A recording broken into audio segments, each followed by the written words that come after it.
I'm going to show you what I think is a very simple marmalade recipe. The first thing to do is to separate the skin of the orange from the pith inside and from the juice and the pips. And I think the easiest way to do that is just to peel it.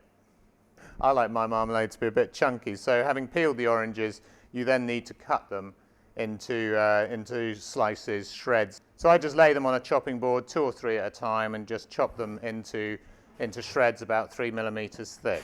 Do just the same with the 2 lemons as you have with the oranges.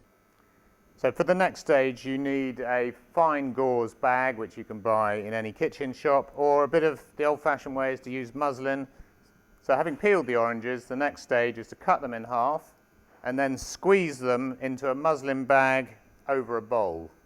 That way the juice is going to run through, and in the bag you will get the pith and the pips and the remainder of the orange, and that's the pectin that's going to help your marmalade to set. Okay, you now make the muslin into a bag just by tying it with a bit of string. You can squeeze out most of the juice. It goes into your preserving pan, and then add to the pan the juice that's come out of your oranges, the chopped skin, and 2.5 litres of cold water. So simmer for about 2 hours until the skin is soft. Then you need to remove the muslin bag and squeeze it really hard, trying to get as much juice out of it as possible. Then measure the contents of the pan in a measuring jug. There should be 1.7 litres.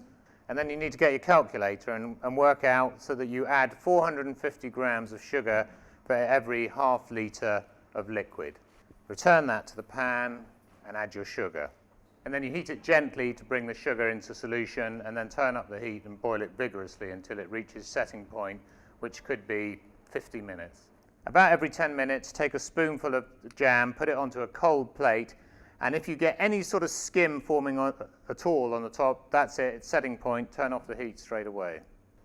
You're going to need some clean, sterilised jam jars. To sterilise them, you can just put them in a dishwasher if you've got one. Put them in the oven at about 140 degrees centigrade for 10 minutes, or you can put them in a saucepan with some boiling water.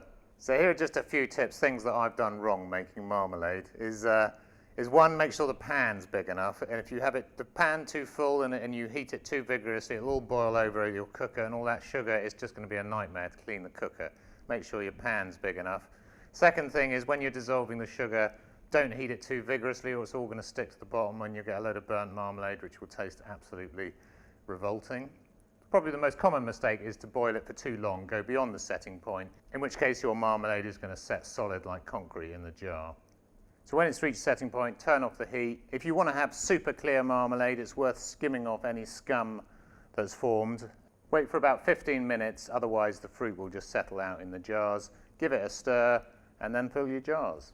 Marmalade made like this should last for 6 to 12 months. If it's got a good lid on it, should last for at least a year, and I have to say I've kept it for 3 or 4 years without any problems at all. In fact, I've never seen a mouldy jar of marmalade.